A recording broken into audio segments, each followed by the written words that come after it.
So it is hour 2. This is our last lesson video of the semester. So we've gotten Postman set up. So now we're going to go and try and create a couple of API controllers. So inside Solution Explorer, I'm going to open my controllers folder. I'm going to right click on it and I'm going to add a new folder. And in here, I'm going to call my new folder API. So these are our web controllers for our web project.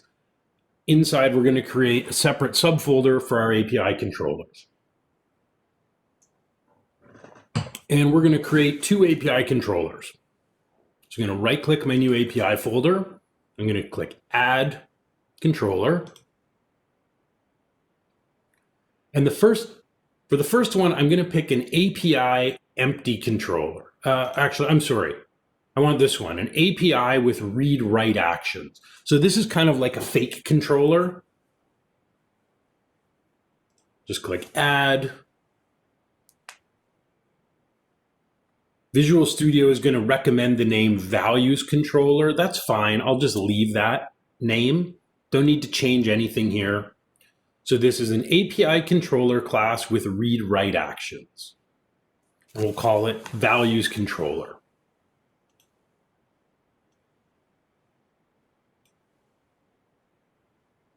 So I'll click Add, and let's see what we get.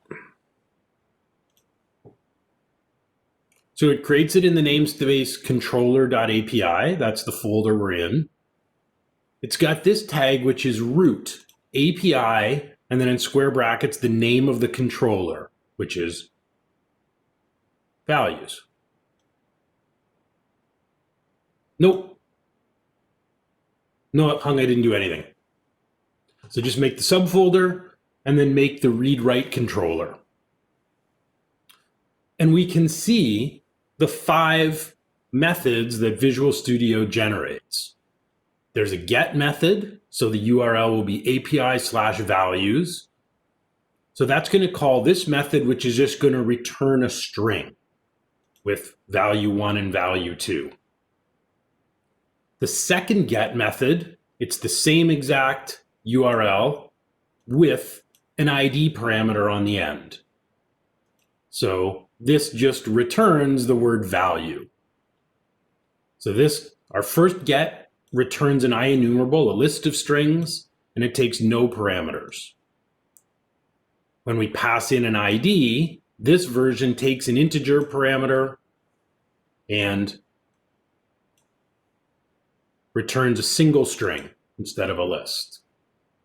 The post, put, and delete, right now there's no code in them. They don't do anything. So you can see the declarations, though. This one uses HTTP post. This one uses put and requires an ID because we need to know what record are we editing. Same with delete. So here are our methods. We can use Postman to test this out a bit. So I'll go to Postman. And to try my API, I'll go to my Get Me a Game site. I'll just take my base URL.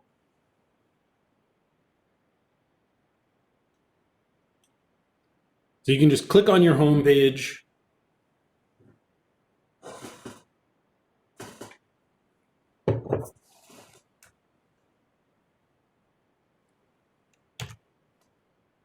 We'll copy the local host with our port into Postman. And then on to the end of the URL, I'm going to type API/values. So this is going to call the first HTTP GET method here. So this should return a little JSON object, or this is value 1 and value 2. And I want to run a GET request here. So I'll submit my request, and it gives me a 200 response with value 1 and value 2. So that's calling this HTTP GET version.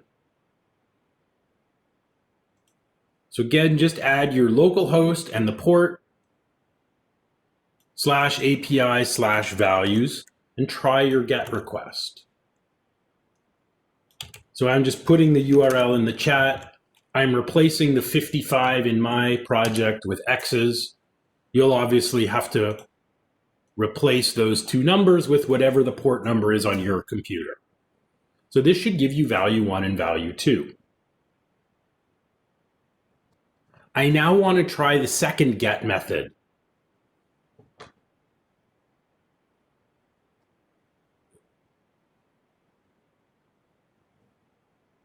Okay, Hung, I'm not quite sure what you need. Can you be a little more specific, what you need to see? So I'm on Postman. Right. And so the first thing we need to create a new API? No, right? We're not well, yes, we created, so you need to create the values controller in Visual Studio. So it's, I mean, it doesn't look the same like you. I don't know what you did. And okay, if you're getting, yeah, so you have to create a request on Postman. Sorry, so you just click new, create new request. Okay. Sorry. You can cancel, you don't need to save it, but that, or you can just click the plus sign here. That'll give you this screen. Oh, okay. Yes. Diana, yes, if you're getting an SSL error, that's because the SSL on our site, it's self-signed. If you go to view, edit, somewhere there's preferences here where we can ignore that. I think it's under file and settings here. You can toggle, I'll show you that again. So if you just go to file and settings, there's a setting, SSL certificate verification. By default, I think it's on. You can just toggle that to off. And then it won't give you any more, won't give you SSL warnings. Hung, I think your mic is also still on. Oh, yeah. Now, if you wanted to sing to us, that's great. Then leave your mic on, by all means.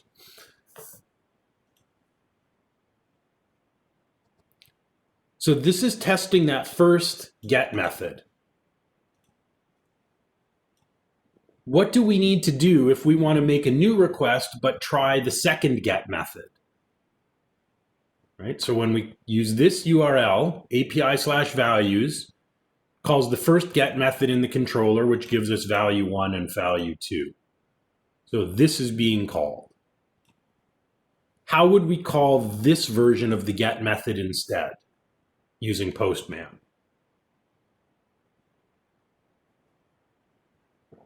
Right, we just add a slash and any integer on the end. So I'll put in, let's say, /20. So now it calls that second GET version. So the server knows based on the URL pattern, if we make a GET request to /values with no ID parameter, it's calling the first method, which returns this. If we put in any number, it now returns this one. And this is typical, this is kind of standard how the REST APIs work.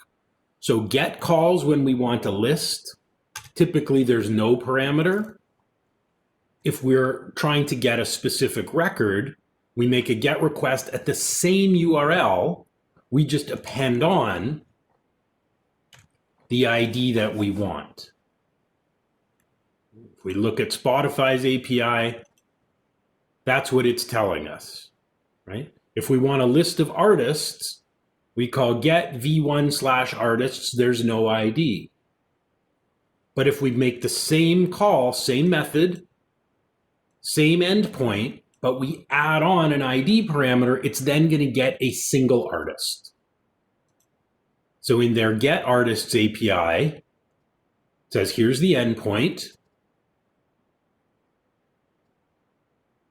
And on success, the API returns 200 and a body in JSON format. So for example, here would be a list in Spotify of artists as a JSON object. So they give us a sample of what a response might look like. If we call artist with an ID, this gets a single artist. And again, it shows us the sample response for just one artist. I'm going to see what happens if I try this. What happens if I put in a string parameter? Right. This is where we got our 400 bad requests that we talked about, right? The request can't be fulfilled due to bad syntax because our method requires an integer. But instead, so the server doesn't know, this is Emily speaking French up here to a person who doesn't speak French. The server saying, I don't speak French, I don't understand a GET request at this URL with a string parameter. Makes no sense to me. So I can't give you any kind of response. Your request is bad. 400 error.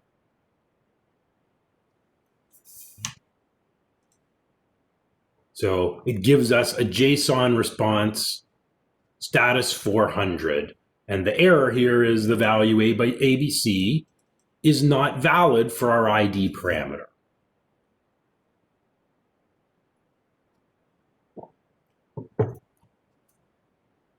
So there was a simple API.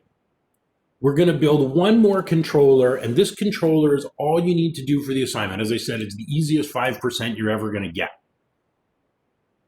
So we're going to go back to Solution Explorer. I'm going to right-click my API folder. I'm going to add a controller, but this time I want this option at the bottom. API controller with actions using Entity Framework. So it's going to scaffold our controller, but instead of like dummy code inside the methods, it's going to give us functioning code for doing post, put, get, and delete.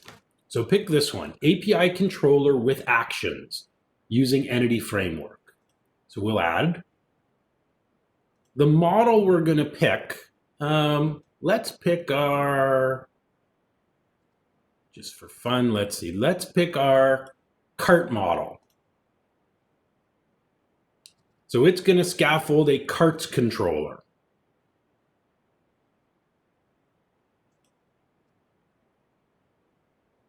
And we're going to get 5 methods in here, 2 gets, a post, a put, and a create and a delete. But this time our API is actually connected using Entity Framework. It's actually connected to the database. So we get our root, so our path is API/carts. It's an API controller. We have our database connection, like we would in a regular controller. Our first get method with no parameters, what does it return? A list of all the cart objects in the database. We have a second get that takes an ID parameter. And the code takes the ID. If that ID is not in our database, it returns a 404 status. Yeah, it is super nice. If we have a put method that takes an ID, as well as an updated cart object. If that ID doesn't exist, this returns 400, bad request. Sorry, that's if the ID doesn't match the cart object. Otherwise, we save to the database and we return a 204, so no content. That's an okay response, but we're not sending any content back. On post, we take a new cart object, add it to our DB set, call save changes, and we return a 201 response. A new resource was created. And delete takes an ID, tries to find the cart. If it doesn't find that ID, again, we get 404. If it does, we remove it from our DB set, save to the database, and we return our cart. So we can use Postman to try out the API. Remember, our API has no front end. There's no pages for it. So we use Postman to test our API calls. And I'll use Postman to test the API you build in your assignment. So first now, I'm going to go to API/carts, plural. And I'm going to call a get method.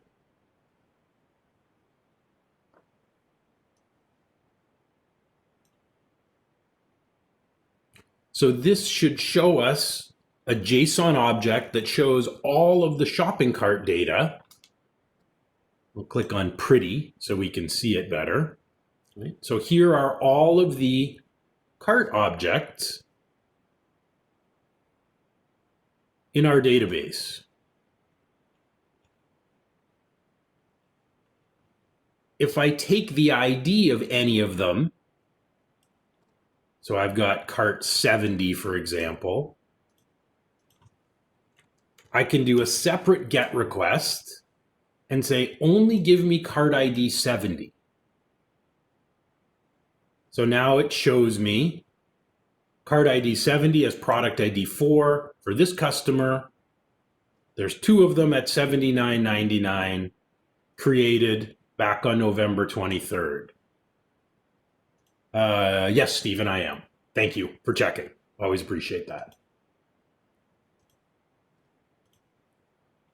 What if I try a cart ID that doesn't exist?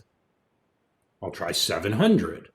So in this case, right, my method returns 404. It says right now there is no cart ID 700. There may be in the future. So if we added thousands of new orders and with new items in the cart, eventually 700 might exist, but it doesn't right now. So the get is working, but now I also want to test and make sure that the scaffolded code for post, put, and delete works. So here's how I'm going to do that. I'm going to run my get request again. So run a get request with an ID that exists in your database. So the easiest way to do this, run your get request with no ID. And then I'm just going to copy the first,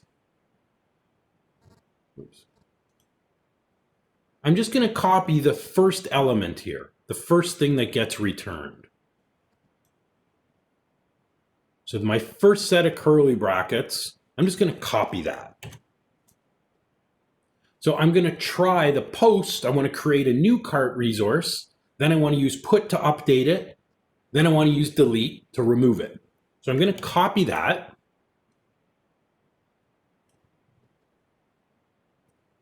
I'm going to change my method from get to post. We want to try creating a new object. So we're going to create a JSON object that has a new cart. I'm going to click on body. So if we want to post, we've got to submit a new object here. Under body, I'm going to click on raw, and then I'm going to change this little drop down from text to JSON. So again, I'll show you those changes again. Change get to post. Click on the body link here. Instead of none, no body, click raw. And then change the text type from text to JSON. I'm going to paste this in. Now I'm posting I want to create a new cart object. So I'm going to take out the ID. The ID is going to get generated automatically in the database. I'll change my customer to API test customer. and I'll change my date created. I'll put this object in the chat in a moment. So I'm going to change it to today's date. And it's 12/21. Okay, so here's my JSON object. So I'm going to try to post, I'm going to create a new record in the shopping carts table, product ID 4, quantity 1. Our customer will be API test customer. So I'm going to submit this. If it works, I'm going to get a 201 response, a resource created. So I'm going to submit that. And I get back a 201 response, request fulfilled, and resulted in a new resource being created. Cool. So here's our new product and our new cart. And notice it's given me an ID, 79. So if I want to verify this exists, how could I use Postman to just double check?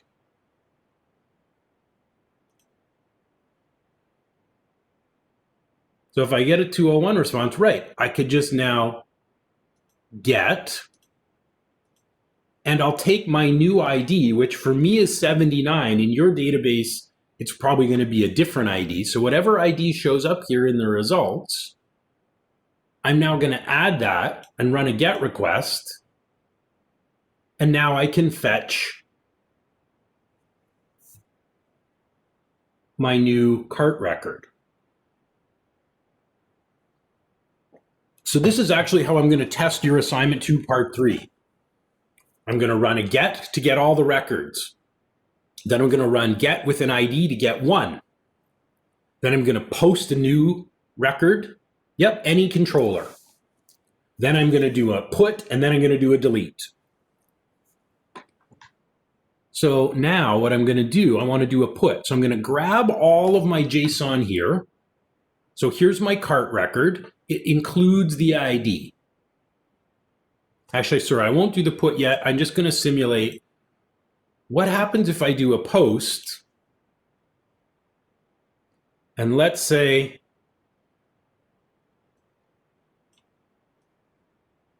what if I do something wrong? So I add, for example, my JSON object, instead of saying quantity, I call it QTY. Well, the API can, remember, these are separate controllers. They don't require authentication. So what happens here, if I misname the property, I'll try to post again. Is this going to work? Now at 21, 24. Well, it still did create, but my quantity is going to be null. What if I take out a comma here? Right? So here, if my JSON is malformed, I get bad request, which I should.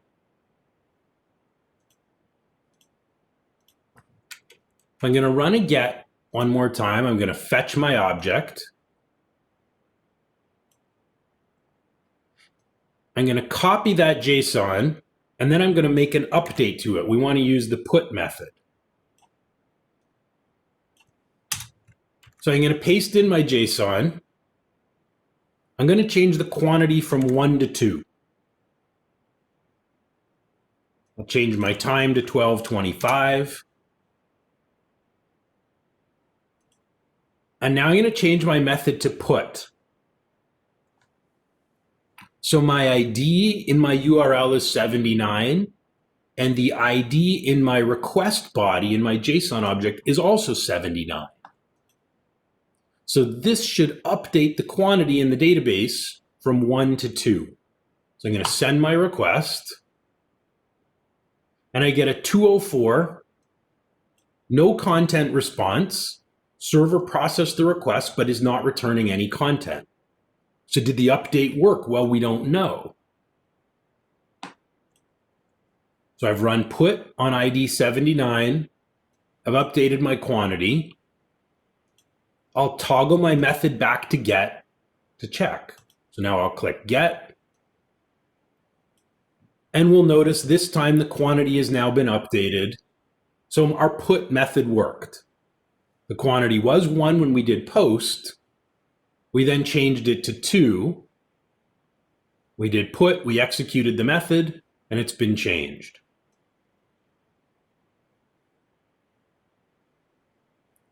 Now, I'm going to test the error response for put as well. So I'm going to change, in this case, my ID from 79 to 790. So it's now, I've now got an ID mismatch. My URL says 790, but my ID is 79. So what response should this give us if I try to run a put request this time? 790 in the address, but 79 in my request body, right? So let's look. In the put method, right, if the ID parameter doesn't equal the cart ID, yeah, then we should return a 400. It's not found, it's a bad request because this ID and the ID of our cart has to match. So if I run it this way, I should get down here, I should get a 400 bad request, which I do. So the ID in the URL has got to match the ID in the request body.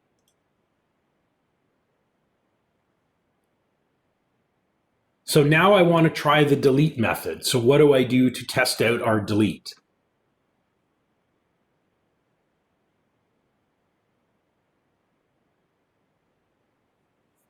Yeah, we keep the same URL, toggle the method to delete, and run it. Gives me a 200 response. So if I want to check, is it actually gone?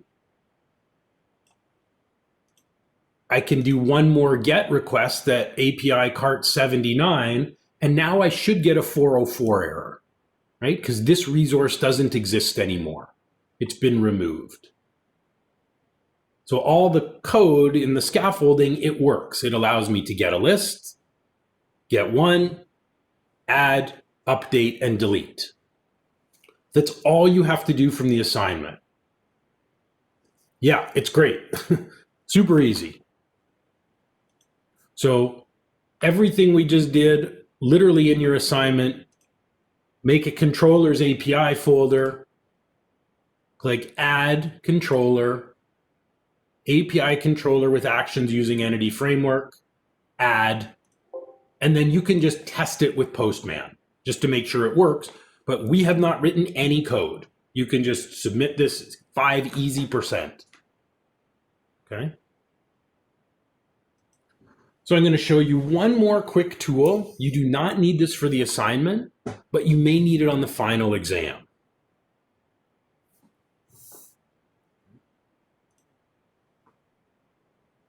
So I want to show you a tool, and there's a link here on Blackboard for it.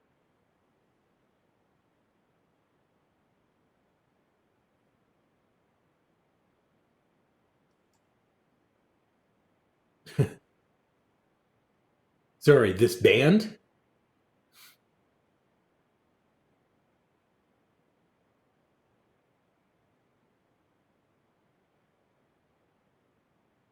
I am not following you at all. Sorry, Emily.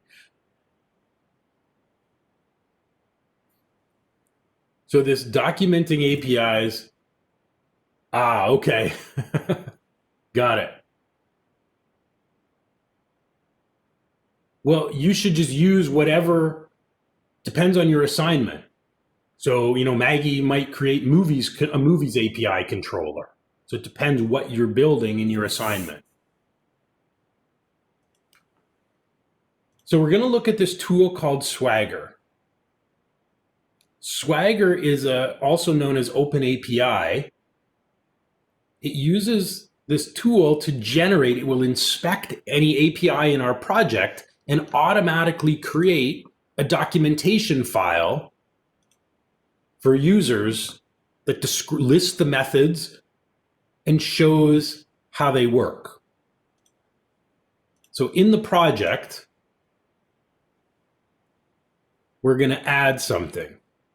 So we're going to go to Tools. This won't take us very long. Go to Tools, NuGet Package Manager, and choose Manage NuGet Packages for Solution.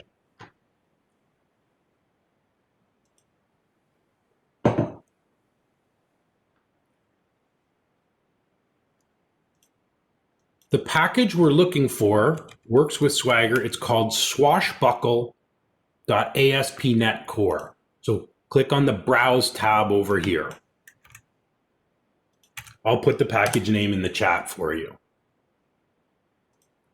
So again, you click Tools, then NuGet Package Manager, and Manage NuGet Packages for Solution.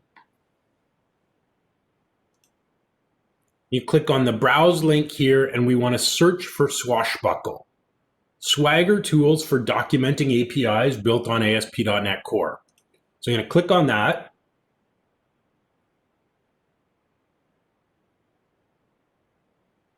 And it wants to know which project. Do we want it in our web project or our unit test project? So I want it in my web project. We don't need, there's no API in the test project. So choose your Get Me a Game project and click Install. Again, you don't have to do this for the assignment, but I may ask you to use Swashbuckle in your final exam. Accept the license. And then we just need to add a few lines of code in our startup file, and then Swashbuckle will generate, no, it doesn't matter, Hung, in this case. Good question. Version doesn't matter.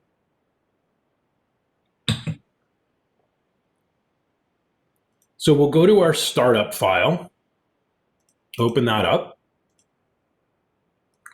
and we need to add just a few lines of code, and Swagger and Swashbuckle are going to generate an API documentation file. So the first line is we can put in the bottom of our configure services method. Doesn't really matter where in here it goes.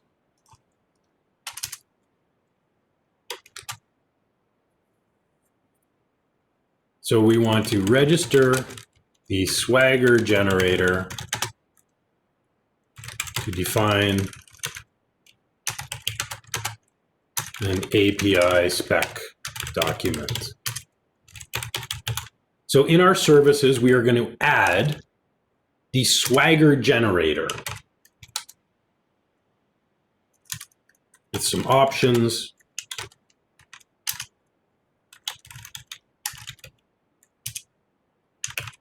So we put in a version here. We'll just put in as version 1 of our documentation. Oops.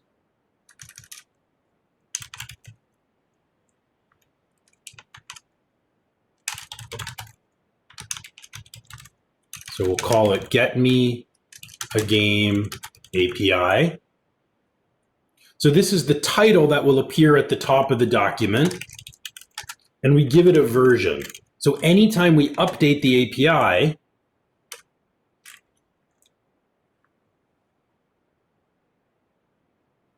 and I think we just need to make a reference here.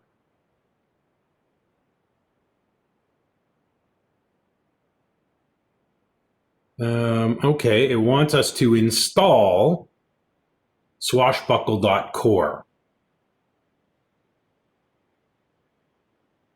Okay, so I'll do that. I'll find that suggestion, follow that suggestion, find and install latest version.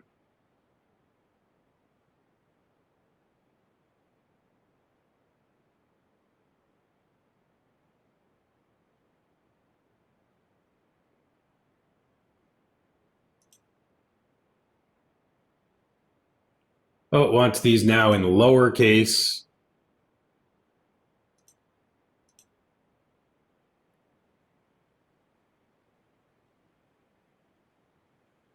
Okay, bear with me for a second. What's going on? We've added Swagger generator.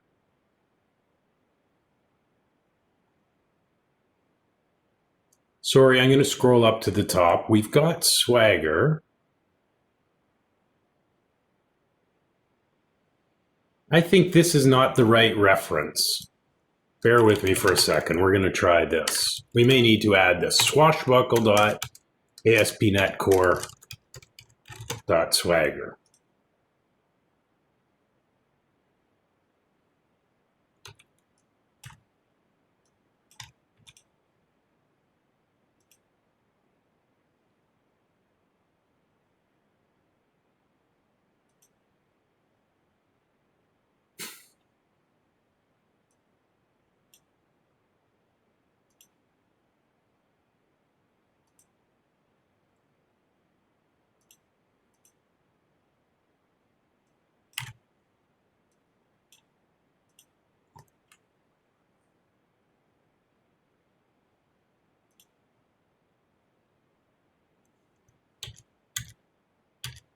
This has changed since last week.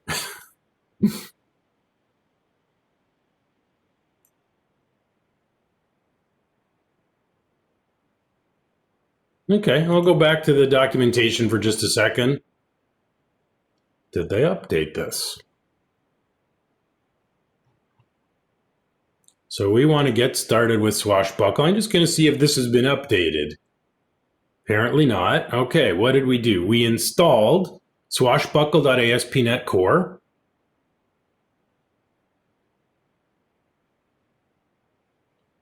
Oh, it would help.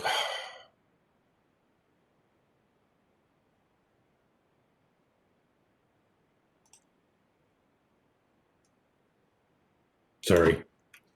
Much simpler. Silly me. We just want to add the Swagger generator. We won't worry about the options for now. My apologies. Confused myself. So we just need to add the Swagger generator here. We had a couple more lines down in our configure method. We need to tell our app to use Swagger, and then we set out the endpoint of where the Swagger document gets created.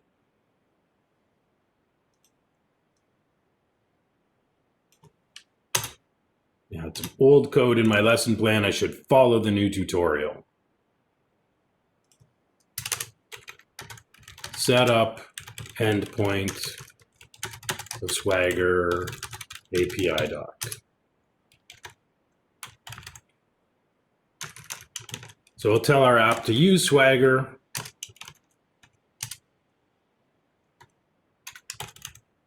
We also want to use the Swagger UI. Here's where we set up the options. So we want to set the endpoint as /Swagger version 1 swagger.json.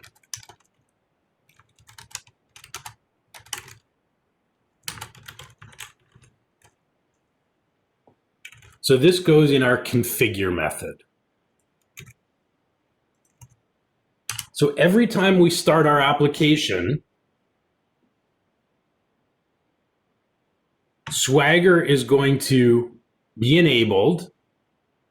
It's going to inspect any API controllers and generate a document that we can load at our domain/Swagger. It's going to have this name up at the top of the documentation. So I'm going to try this in my browser, and we should be done.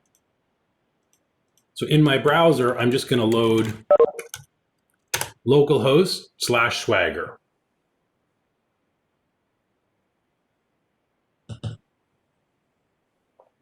So whenever we're building an API, we need to document it so other developers that are working with the API, they know what are the methods and what are all the endpoints and how do they call a method and what kind of response comes back. Just like Spotify has documented this for us. So when I go to localhost/swagger, it redirects me to /index.html. It puts our name here. So it finds two API controllers, right? Our carts API and our values API. We can even use Swagger instead of Postman, right? I can run a GET request right here and try it right in my browser. I can click on execute. And this is actually going to do what Postman does. It's going to call the API and show us the response. So we got a 200 response back. And it's actually showing us in JSON format the response from calling GET.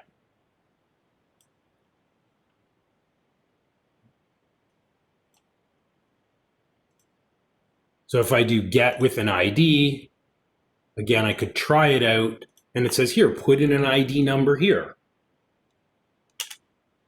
So I'll put it in and execute it.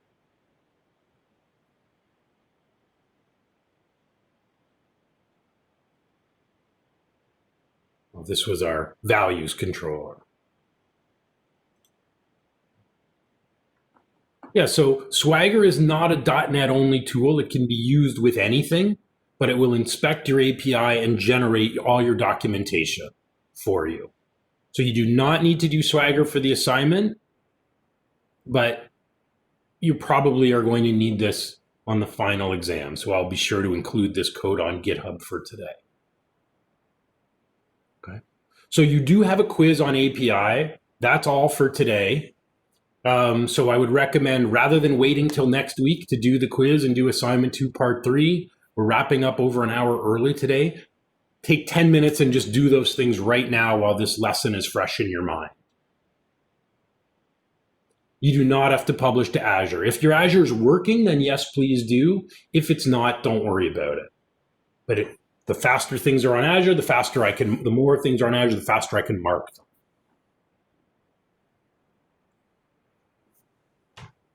Okay, I will push what I've done to GitHub.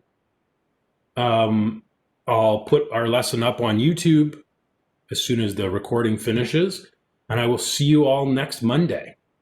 Okay? Have a great week, everybody, and thank you.